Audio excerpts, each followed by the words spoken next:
Bismillahirrahmanirrahim. Assalamualaikum warahmatullahi wabarakatuh. Tes, kedengaran suara saya Ibu-Ibu? Jelas, Bu. Oh ya, baik. Kedengaran, Mbak. Alhamdulillahirrahmanirrahim. Wassalatu wassalamu ala asyrafil anbiya'i wal mursalin wa ala alihi wa ashabihi ajma'in, amma ba'du. Asyhadu an la ilaha illallah wa asyhadu anna Muhammadar Rasulullah. Allahumma salli ala Muhammad wa ala ali sayyidina Muhammad. Baiklah Ibu-ibu rahimakumullah, marilah kembali kita memanjatkan puji syukur kehadirat Allah Subhanahu wa taala karena dengan karunia, taufik ya, petunjuk, inayah serta pertolongan Allah, maka kembali kita dihadirkan di majelis ilmu. Mudah-mudahan sebagaimana janji Allah, orang-orang yang terpilih hadir di majelis ilmu, maka Allah ampunkan ya seluruh dosa-dosanya. Bahkan Allah memohonkan ya kepada seluruh makhluk untuk meminta ampun ya buat kita yang hadir di majelis ilmu, baik yang ada di darat, yang ada di laut, yang ada di langit, semuanya memohonkan ampun dan memohonkan rahmat bagi orang-orang yang hadir di majelis ilmu. Amin, Allahumma amin. Karena itu salah satu keutamaan kita senantiasa berusaha istiqomah untuk menghadiri majelis ilmu, karena Allah janjikan orang-orang yang senantiasa ya istiqomah di jalan Allah menuntut ilmu ini merupakan salah satu jihad fisabilillah, di mana Allah juga janjikan ketika kita mungkin ya kurang dalam hal istighfar, maka salah satu hal yang paling mudah Allah mengampunkan dosa-dosa kita adalah melalui kehadiran kita di majelis ilmu ini. Dan Allah juga janjikan bagi orang-orang yang hadir di majelis ilmu, terpilih mendapatkan kebaikan dan juga kemudahan, insya Allah jalannya menuju surga. Amin, Allahumma amin. Salawat dan salam marilah kita haturkan kepada junjungan kita Nabi besar Muhammad sallallahu alaihi wasallam. Baiklah ummahat rahimakumullah, marilah kita sama-sama berusaha untuk mentadaburi, memahami ayat-ayat Al-Quran, khususnya pada hari ini adalah surat Al-An'am ayat 119 sampai 124. Semoga dengan upaya kita memahami Al-Quran, mentadaburi Al-Quran ini menjadi salah satu wasilah bagi kita menjadikan syafaat kelak ya Al-Quran ini bagi orang-orang yang senantiasa belajar dan mengajarkan, dan juga termasuk makhluk manusia terbaik ya di sisi Allah, serta menjadi bagian dari keluarga Allah. Baiklah, saya bacakan ayat 119. A'udzu billahi minasy syaithanir rajim. Bismillahirrahmanirrahim. Wa ma lakum alla ta'kulu mimma wa ma lakum alla ta'kulu mimma zukira smullahi alaihi wa qad fassala lakum ma harram وقد فصل لكم ما حرم عليكم إلا ما اضطررتم إليه وإن كثيرا ليضلون بأهوائهم بغير علم إن ربك هو أعلم بالمؤمنين. Artinya, dan mengapa kamu tidak mau memakan dari apa daging hewan yang ketika disembelih disebut nama Allah, padahal Allah telah menjelaskan kepadamu apa yang diharamkannya kepadamu, kecuali jika kamu dalam keadaan terpaksa. Dan sungguh banyak yang menyesatkan orang dengan keinginannya tanpa dasar pengetahuan. Tuhanmu lebih mengetahui orang-orang yang melampaui batas.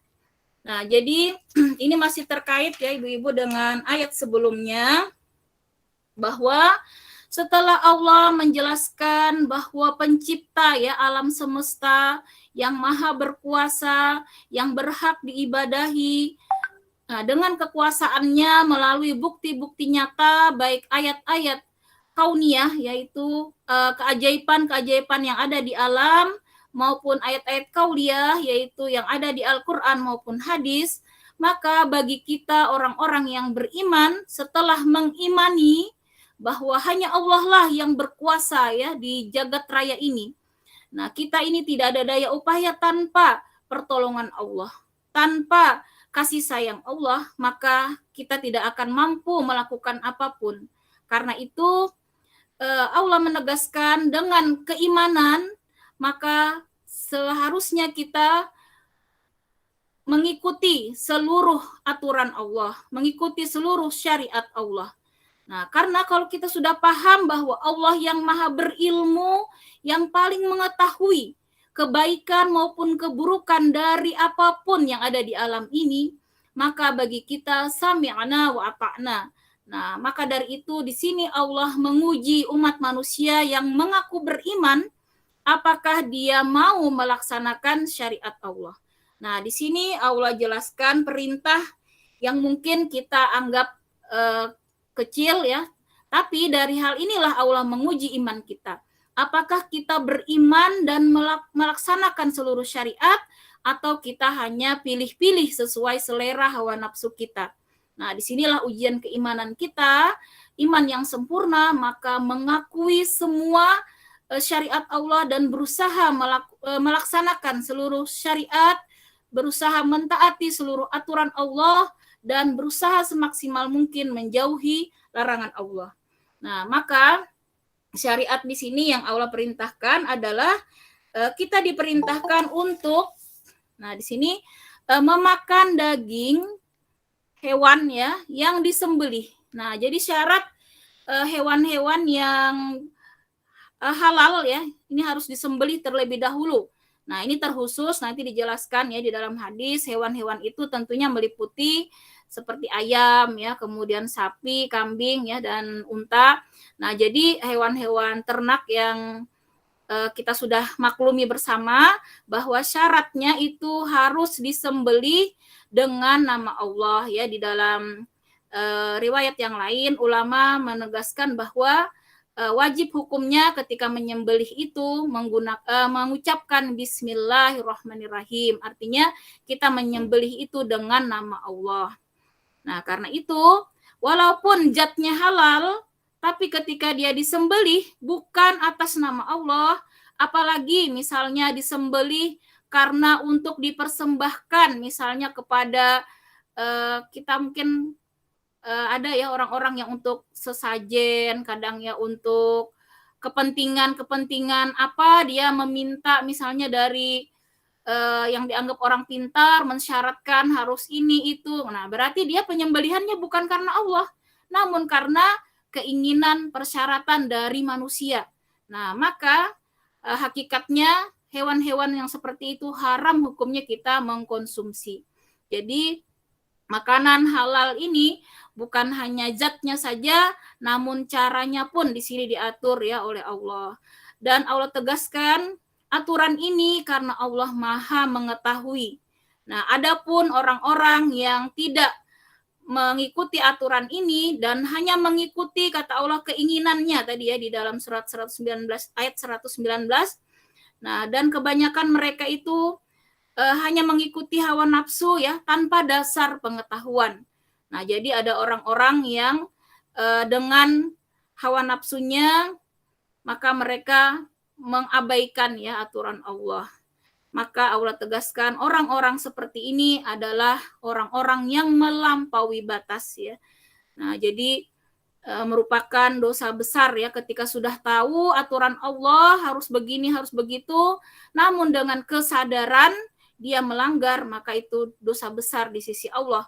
walaupun tampaknya itu perkara yang mungkin kita anggap sepele ya, seperti penyembelihan hewan tadi.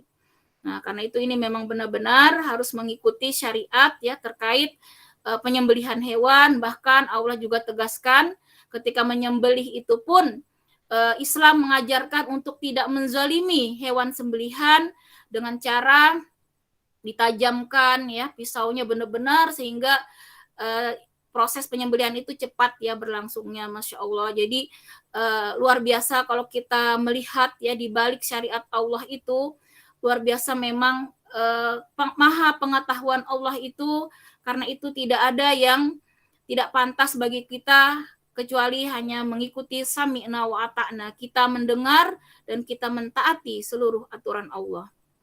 Kemudian di ayat 120, وَذَرُوا ظَاهِرَ الْإِثْمِ وَبَاطِنَهُ إِنَّ الَّذِينَ يَكْسِبُونَ الْإِثْمَ سَيُجْزَوْنَ بِمَا كَانُوا يَقْتَرِفُونَ.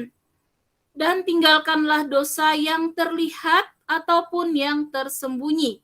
Sungguh orang-orang yang mengerjakan perbuatan dosa kelak akan diberi balasan sesuai dengan apa yang mereka kerjakan. Nah, di sini kita diperintahkan untuk bersungguh-sungguh meninggalkan dosa-dosa besar, dosa-dosa kecil ya, baik yang terlihat ataupun tersembunyi. Artinya, baik saat kita sendirian maupun saat dilihat orang lain, maka kita senantiasa dalam ketaatan kepada Allah, senantiasa menjauhi maksiat, senantiasa menjauhi meninggalkan dosa-dosa. Karena hati kita ini ibarat cermin, ketika kita melakukan dosa, maka timbullah noda-noda di dalam hati kita. Semakin dosa-dosa itu bertambah, maka noda-noda di hati kita pun semakin banyak, yang lama-kelamaan akan menutupi hati kita. Nah, hati yang tertutupi oleh noda-noda dosa ini, maka hati yang sakit ya, bahkan dikatakan hati yang mati, sehingga dia tidak bisa lagi membedakan kebenaran dan kebatilan. Bahayanya dosa yang diabaikan ini, maka juga akan menutup pintu hidayah, serta mendatangkan kemurkaan Allah, serta menghijab diri kita dari sisi Allah. Nah, jadi kita perlu introspeksi ketika mungkin ya doa-doa kita tidak terkabul ya, kemudian kok kita agak banyak kesusahan ya, banyak masalah, maka bisa jadi sebagaimana di Asy-Syura ya ayat 30, ibu-ibu, Allah menyatakan bahwa tidak ada kesusahan ya apapun itu yang menimpa kita kecuali karena dosa kita sendiri, dan itu adalah bentuk kasih sayang Allah untuk membersihkan kita dari dosa-dosa yang lalai kita taubati. Karena itu sebelum kita berdoa ya memohon kepada Allah, maka kita mulailah dengan sungguh-sungguh bertobat, sungguh-sungguh beristighfar agar kita tidak terhijab ya dengan Allah. Karena dosa-dosa inilah yang menghalangi terkabulnya doa kita ya, kemudian terhijabnya ya antara kita dengan Allah, sehingga akhirnya kita dengan mudahnya melakukan kemaksiatan, dengan mudahnya melakukan kelalaian, dan dengan mudahnya juga menyepelekan ya urusan-urusan agama. Dan bahayanya lagi, jika ini sudah bertumpuk-tumpuk ya, dosa ini tidak kita taubati, bisa jadi murka Allah sudah sangat besar yang akhirnya mengeluarkan orang tersebut dari Islam. Nauzubillah, summa nauzubillah. Jadi di antara ciri-ciri su'ul khatimah ya, kematian yang buruk itu dimulai dari melalaikan ya kewajiban-kewajiban yang Allah bebankan. Terutama adalah kewajiban sholat. Nah, jadi ketika seseorang itu sudah menganggap remeh ya urusan sholat, dia lebih mengutamakan urusan dunia, maka bisa jadi nanti akan berdampak sangat buruk, yaitu kematian yang buruk, su'ul khatimah. Nauzubillah, summa nauzubillah. Nah, karena itu dari sini kita harus memahami bahwa sungguh-sungguhlah kita berusaha untuk menghindari dosa-dosa kecil apalagi dosa-dosa besar.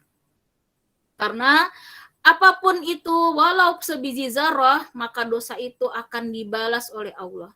Sebagaimana kita kenali bersama ya hadis Rasulullah ya pernah lewat di suatu kuburan, mendengar siksaan yang sangat berat ya di dalam kubur itu. Ternyata orang itu mempunyai dosa tidak bersuci ya ketika buang air kecil ya, kan banyak ya fenomena kadang orang-orang ya yang malas mencari kamar mandi ya, akhirnya mungkin di balik pohon ya tanpa bersuci. Nah, ternyata itu sangat besar siksanya di sisi Allah. Nah, itu baru perkara yang mungkin kita anggap kecil, tapi di sisi Allah yang namanya tadi perbuatan dosa, kata Allah semuanya akan dapat balasan. Nah, ini sudah cukup bagi kita untuk berhati-hati ya di jalan Allah, sungguh-sungguh mentaati Allah, sungguh-sungguh menjauhi larangan Allah. Sebagaimana kita juga menteladani para ulama, jangankan hal-hal yang haram ya, hal-hal yang mubah pun, ibu-ibu ya, hal-hal yang dibolehkan pun, ulama-ulama itu tidak mau kelebihan ya dalam melakukan hal yang mubah. Mereka berusaha dalam setiap detik, setiap waktunya itu, bagaimana setiap hembusan napas itu bernilai ibadah. Sehingga mereka usahakan apa yang mereka lakukan, ya, pikirkan dalam sedetik pun tidak lepas dari hal-hal yang mengandung kemaslahatan, hal-hal yang mengandung pahala. Karena bisa semuanya bernilai pahala ketika kita melakukan ketaatan-ketaatan sebagaimana yang Rasulullah syariatkan dengan niat ikhlas ya meraih ridha Allah. Nah, jadi ulama itu enggak mau banyak-banyak yang mubah-mubah ya, kalau bisa semua kegiatannya dari bangun tidur sampai tidur lagi itu semuanya bernilai ibadah. Jangan sampai hanya bernilai mubah. Nah, kalau mubah itu kan tidak ada pahalanya, juga tidak berdosa. Nah, misalnya menonton hal-hal yang tidak ada manfaatnya ya. Nah, bisa jadi justru mendatangkan dosa.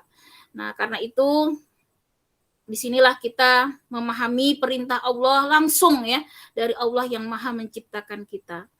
Selanjutnya ayat 121, wala ta'kulu mimma lam yuzkarismullahi alaihi wa innahu lafisq wa inna syayatina layuhuna ila awliyaihim liyujadilukum wa in ata'tumuhum innakum lamusyrikun. Dan janganlah kamu memakan dari apa daging hewan yang ketika disembelih tidak disebut nama Allah. Perbuatan itu benar-benar suatu kefasikan. Sesungguhnya setan-setan akan membisikkan kepada kawan-kawannya agar mereka membantah kamu. Dan jika kamu menuruti mereka, tentu kamu telah menjadi orang musyrik. Nah, di sini Allah kembali menegaskan bahwa kita dilarang ya, diharamkan untuk memakan daging hewan yang disembelih tanpa menyebut nama Allah. Nah, karena itu ulama sebagian besar mensyaratkan tadi dalam penyembelihan itu dengan mengucapkan bismillah ya, minimal bismillah dengan nama Allah. Nah, keperbuatan tersebut kata Allah merupakan suatu kefasikan. Nah, fasik itu artinya suatu perbuatan yang mengandung dosa ya di sisi Allah.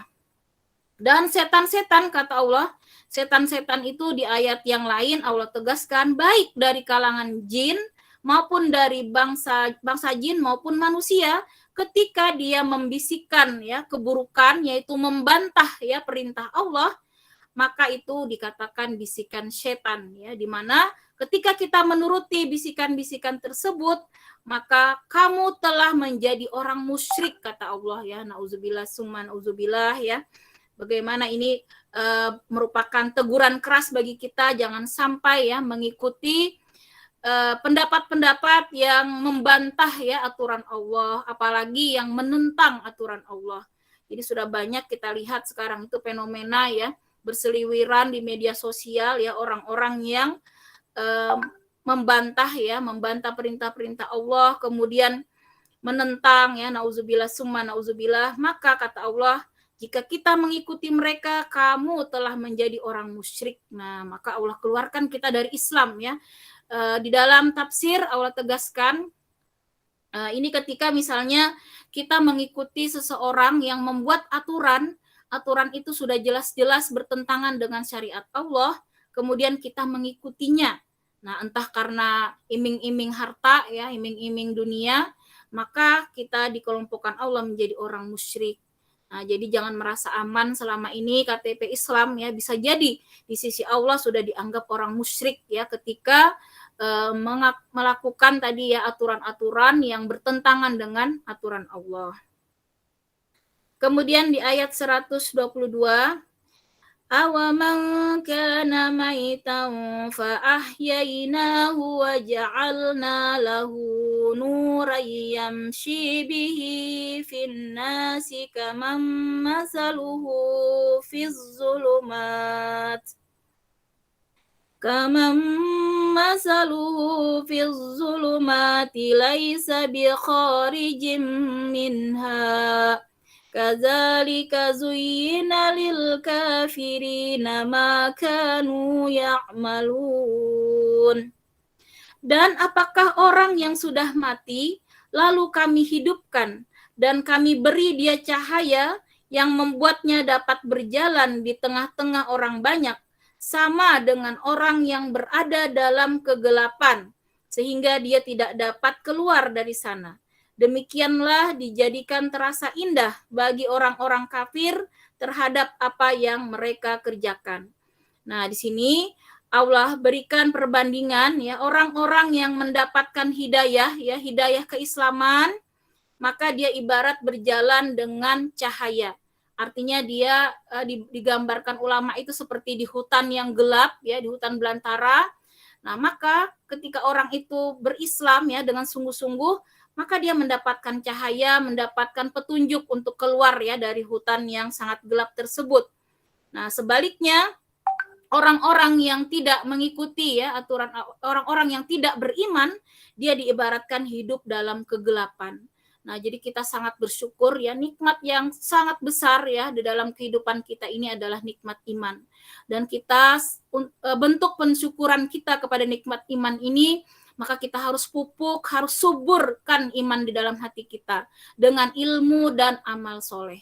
Nah, jadi dua itulah penyubur iman. Bagaimana iman kita ini tetap tumbuh kuat ya di dalam diri kita, maka kita harus senantiasa menambah ilmu dan juga amal-amal kebaikan, amal-amal soleh.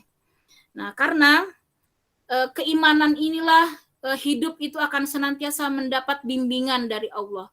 Hidup itu akan senantiasa Allah mudahkan bagi orang-orang yang beriman, bertakwa. Allah jamin semua permasalahan di dunia ini Allah akan selesaikan dengan sangat mudah ya. Karena itu kita pasrahkan saja, kita fokus saja melakukan ketaatan, masalah-masalah yang kita tentu tidak akan mampu ya kecuali dengan pertolongan Allah, kita serahkanlah kepada Allah, kita bertawakal.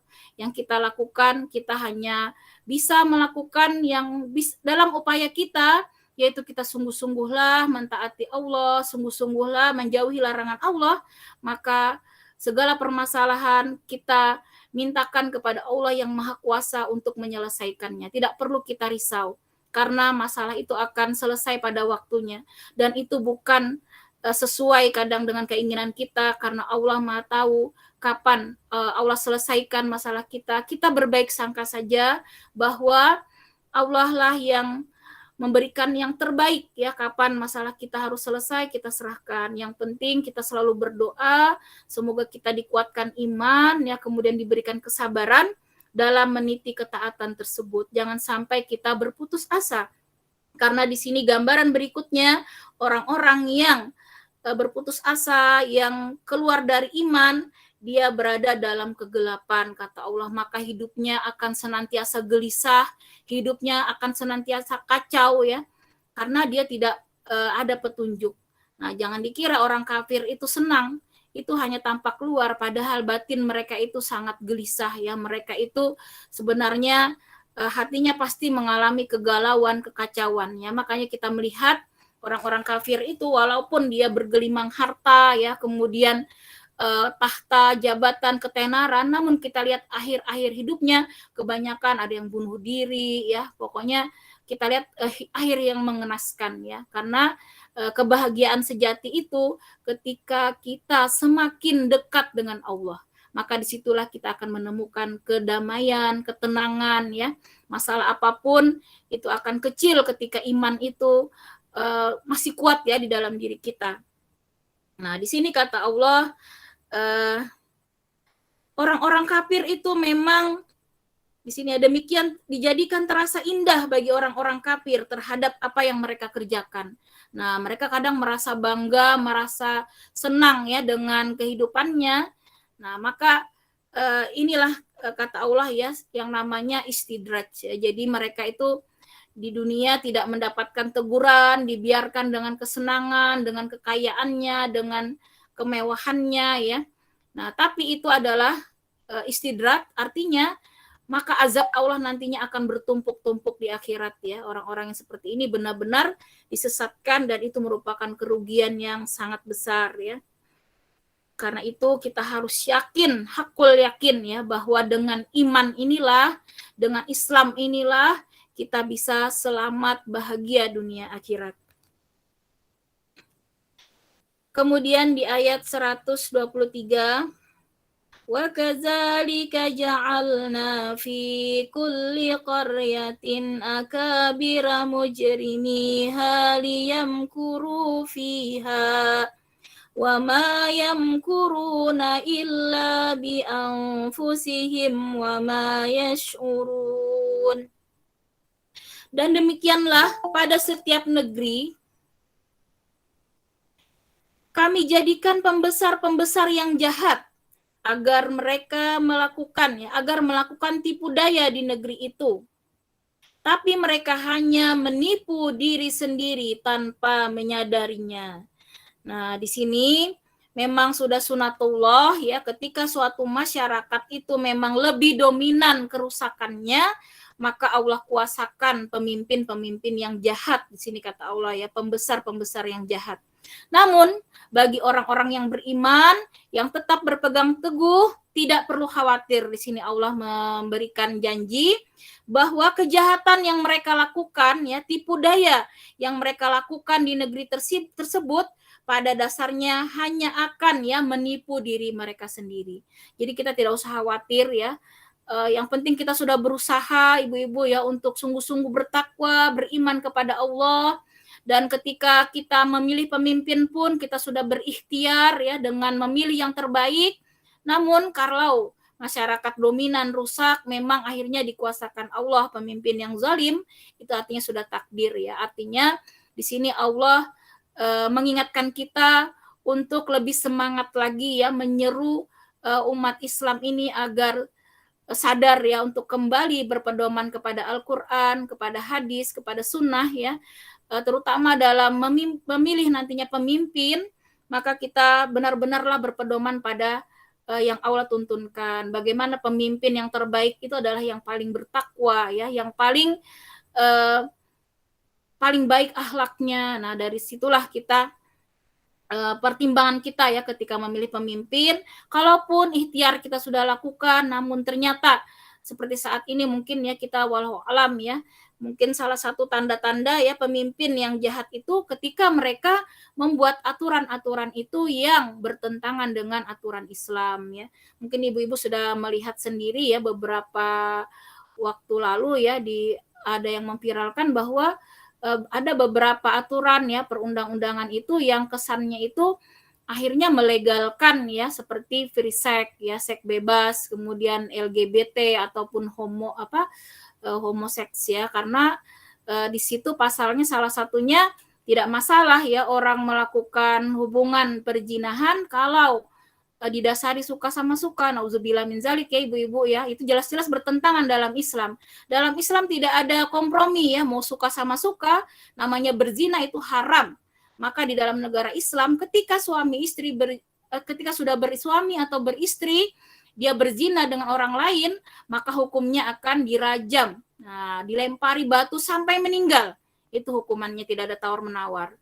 Dan orang yang masih belum menikah, kemudian berzina, dalam Islam dia akan ditakjir ya, juga akan diasingkan setahun, dan juga dia akan mendapatkan tadi cambukan ya, mendapatkan juga hukuman yang berat. Nah, namun ketika misalnya pemimpin kita justru kesannya menghalalkan, nah ini mungkin tanda-tanda ya kita mendapatkan pemimpin yang di sini kata Allah pembesar yang jahat ya, karena kalau manusia sudah berani-berani ya membuat aturan yang bertentangan dengan aturan Allah, maka itu kejahatan yang sangat besar di sisi Allah. Nauzubillah summa nauzubillah ya. Namun di sini Allah membesarkan hati kita untuk tidak terlalu bersedih. Yang penting kita sudah berupaya, karena setiap pilihan itu tanggung jawab kita kepada Allah ya, bukan kepada siapa-siapa. Ketika kita memilih, kita sudah berikhtiar yang baik, maka itulah saat hisab nanti kita pertanggungjawabkan sesuai pilihan kita. Allah tidak menilai hasilnya. Kalaupun hasilnya yang terpilih misalnya tidak sesuai dengan kriteria yang Allah inginkan, namun kita tidak berkontribusi di situ, maka itu bukan menjadi bagian dosa kita. Nah, adapun kata Allah, tipu daya yang mereka lakukan ya, pemimpin-pemimpin yang jahat tadi kata Allah, pada hakikatnya itu hanya menipu diri mereka sendiri. Nah, namun mereka tidak menyadarinya. Nah, jadi keburukan yang dilakukan seseorang, siapapun ya, termasuk kita, pada dasarnya yang tujuannya mungkin untuk mungkin menyelakai orang ya, tujuannya hanya untuk kepentingannya sendiri, maka pada hakikatnya dia adalah menipu dirinya sendiri. Itu kezaliman bagi dirinya sendiri. Jadi segala dosa-dosa itu adalah bentuk kezaliman, keburukan yang kembali kepada dirinya sendiri. Maka sedaya upaya pun mereka mau menghancurkan umat Islam ya, selama Allah tidak berkehendak itu tidak akan terjadi. Nah, karena itu dengan senjata kita, kekuatan doa ya, ikhtiar kita juga untuk senantiasa berpegang teguh kepada aturan Allah, insya Allah segala keburukan itu tidak akan mencelakakan kita. Nah, inilah di dalam surat 123 ya. Kemudian di ayat 124 yang terakhir, wa iza ja'atuhum ayatun qalu lan nu'mina hatta nu'ta misla ma utiya Rasulullah Allahu a'lamu haitsu yaj'alu risalatah sayusibul ladzina ajramu sagarun indallahi wa azabun syadidun bima kanu yamkurun. Dan apabila datang suatu ayat kepada mereka, mereka berkata, kami tidak akan percaya ataupun beriman sebelum diberikan kepada kami seperti apa yang diberikan kepada rasul-rasul Allah. Allah lebih mengetahui di mana dia menempatkan tugas kerasulannya. Orang-orang yang berdosa nanti akan ditimpa kehinaan di sisi Allah dan azab yang keras karena tipu daya yang mereka lakukan. Nah, di sini dalam tafsir para mufasir menjelaskan, jadi orang-orang kafir itu memprotes ya, karena rasul-rasul itu, rasul yang terakhir yang Allah janjikan itu bukan diturunkan ya dari kalangan Bani Israel ya, bukan dari kalangan mereka, karena rasul-rasul kebanyakan Nabi Ibrahim ya beserta nabi-nabi yang lain itu adalah dari Bani Israel. Nah, maka mereka sangat kecewa ya ketika rasul itu dari turunan Ismail ya, yang bukan dari Bani Israel. Nah, namun di sini Allah tegaskan, kata Allah, Allah lebih mengetahui, kata Allah, di mana dia menempatkan tugas kerasulan. Nah, jadi Allah itu maha kuasa, tidak terpengaruh ya dengan manusia ya, dan itu kuasa Allah, mau siapa yang Allah pilih ya untuk menjadi rasul, menjadi pengemban dakwah, itu adalah pilihan Allah. Jadi bukan keinginan semata. Jadi rasul itu memang sudah Allah rancang ya, benar-benar sudah Allah. Kita lihat bagaimana ya kerasulan Muhammad SAW itu benar-benar sudah memang Allah persiapkan ya, dari proses kelahirannya sampai kerasulan beliau benar-benar merupakan anugerah yang sangat besar ya kepada kita umat Islam, di mana Rasul itu benar-benar terjaga sehingga dijamin ya kalau kita mengikuti seluruh sunnah-sunnah Rasul, maka dijamin Allah akan mencintai kita. Jadi kata Allah, kalau kita mencintai Allah, cintailah Rasul. Taatilah Allah, mentaati Rasul. Nah, karena itu bentuk syukur kita, maka kita berusahalah untuk juga mempelajari di samping Al-Quran ini, maka satu lagi sumber hukum yang wajib ya kita pahami, yaitu hadis-hadis Rasul ya, hadis sahih. Jadi sumber hukum yang Allah jamin kita akan selamat walaupun berada di akhir zaman seperti saat ini, maka kita berpegang teguhlah kepada Al-Quran dan Sunnah. Nah, mungkin kita akan banyak melihat ya di media-media sosial, kok banyak aliran itu, ini Islam itu kok kayaknya pusing, tapi tidak perlu khawatir. Yang selamat itu hanya satu, kata Allah, yang tetap berpegang teguh kepada Al-Quran dan Sunnah. Nah, kemudian kita tambahkan juga dengan belajar sirah nabawiyah. Itu penting ya, bagaimana kita melihat penerapan ya dari Al-Quran dan Sunnah ini diwujudkan dalam kehidupan Rasulullah yang tertuang secara rinci di dalam sirah nabawiyah ya. Semuanya di dalam sirah nabawiyah itu sangat jelas bagaimana kehidupan Rasulullah. Tidak ada satupun makhluk di muka bumi ini yang kehidupannya mulai bangun tidur sampai tidur lagi itu tercatat ya ibu-ibu ya, Masya Allah. Itu kurang apa lagi kita melihat ya mukjizat Allah ya. Maka mukjizat-mukjizat yang diminta oleh orang kafir itu mukjizat yang sangat kecil dibandingkan Al-Quran saat ini.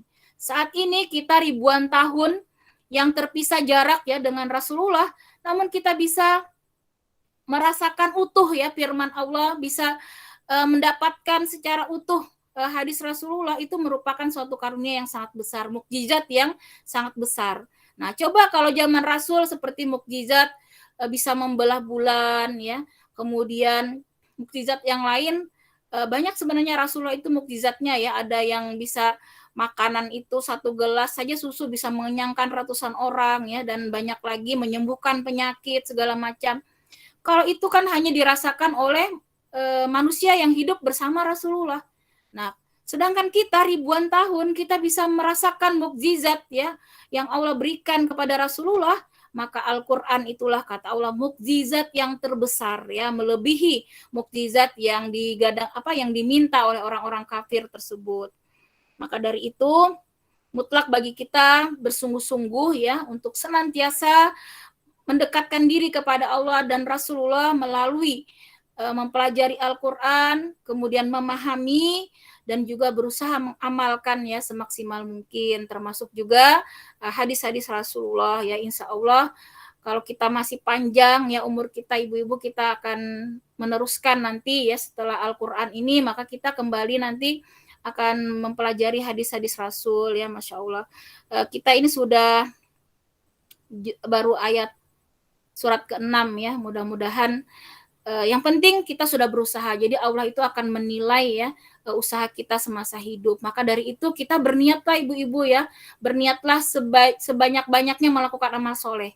Misalnya nih ibu-ibu ya, kita tahu keutamaan menghafal Al-Quran, bahwa kata Allah orang yang menghafal Al-Quran itu yang nanti akan diberikan mahkota ya kepada kedua orang tuanya, dan juga mendapatkan nanti surga tertinggi ya, karena semakin banyak hafalan Al-Quran itu maka akan meningkat surga kita, derajat surga kita.